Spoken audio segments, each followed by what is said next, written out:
Hello and welcome back to Beyond the Veil Background Information. We're doing a character profile and we're still talking about my characters from Reciprocity at the moment. So, I have got tonsillitis, so that's why my voice is very croaky at the moment. And it might be moments where I go a bit quiet and stuff, and I do apologise for that. But anyway, like always, I will give you a quote from one of the bits I mentioned in the story, then I'll tell you some of what went into my decision to make this character, then I'll give you a brief character profile. Now, with the reciprocity characters, they all have a profile on like my Ko-fi, my DeviantArt, my Patreon page, along with a picture of their animal form or their magical form, because I can't draw people from the life of me.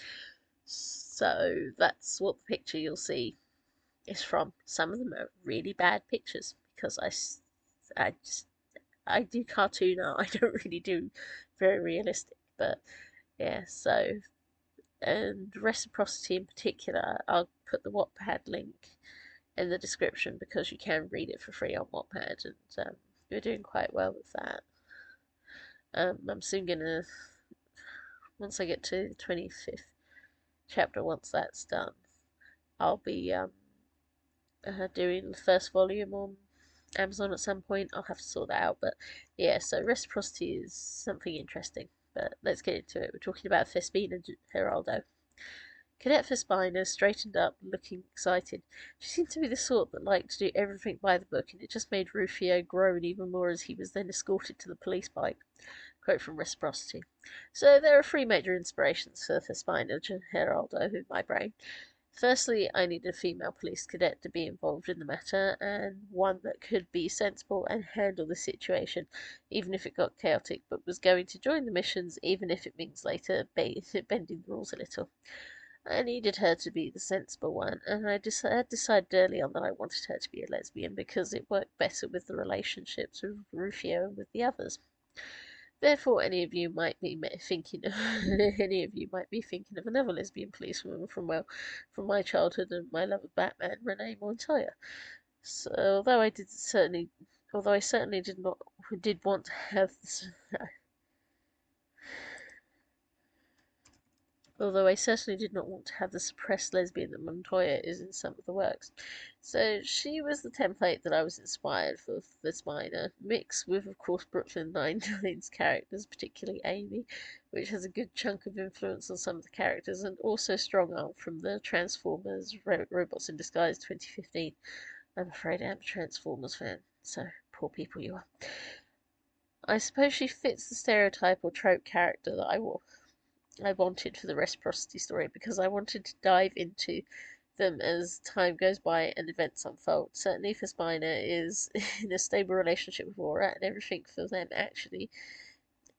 is actually moving towards something very serious and very big for them. But Thespina has problems being the only daughter in a house filled with a lot of boys and often coming across as stubborn and a stick in the mud. Certainly it takes time for her and Rufio to get along with one another, and having her little brother Santino around in the academy makes things awkward.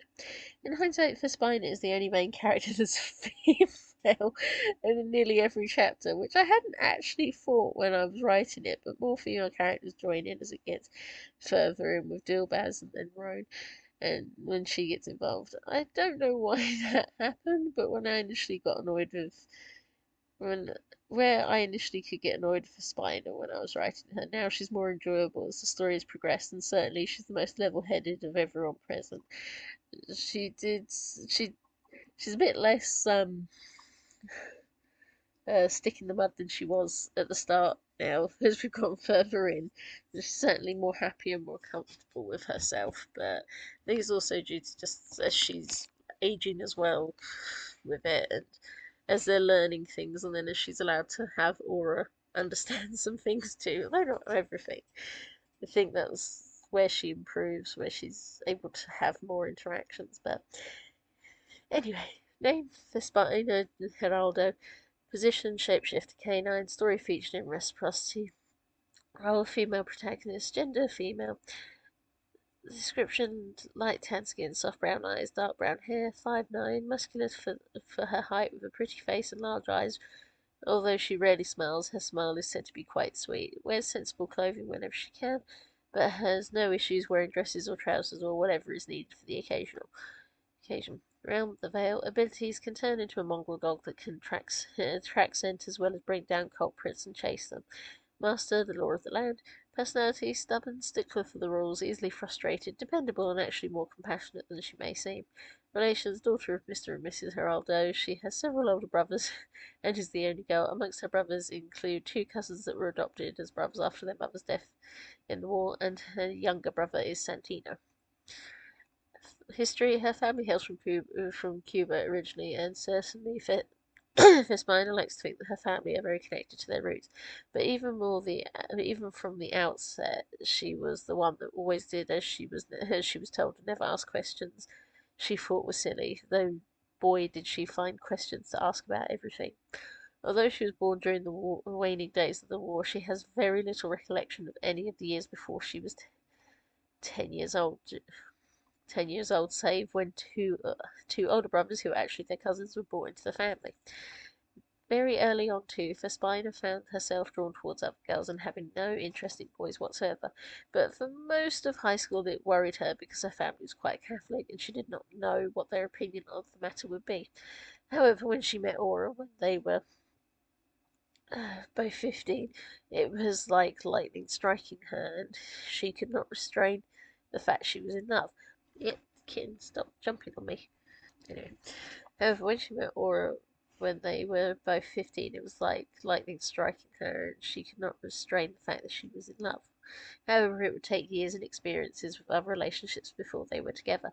Thankfully, her family made no issue about it, just glad to see her happy, although her brothers did tease a lot.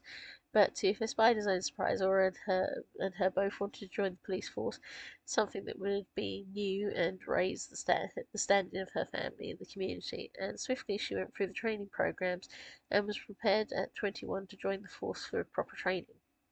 To her surprise, she was split from Aura and instead put in the care of one of the newer officers, Lieutenant Lennon, who was eager to train her and she was eager to learn from, knowing his history.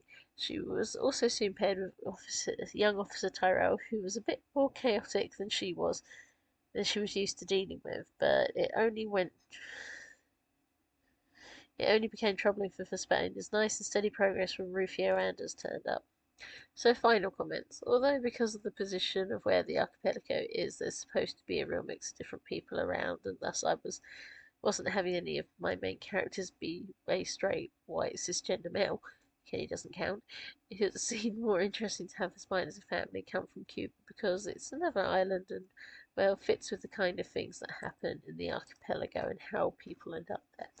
But with all of them, there's missing bits of history, missing bits of culture. There's aspects that don't quite add up, and there's a reason for that, which is later explained in the story. So if they seem a bit flat or a bit thingy, it's because they're supposed to be, because it all makes sense in the end, but you have to get to the end for that. So thank you for listening.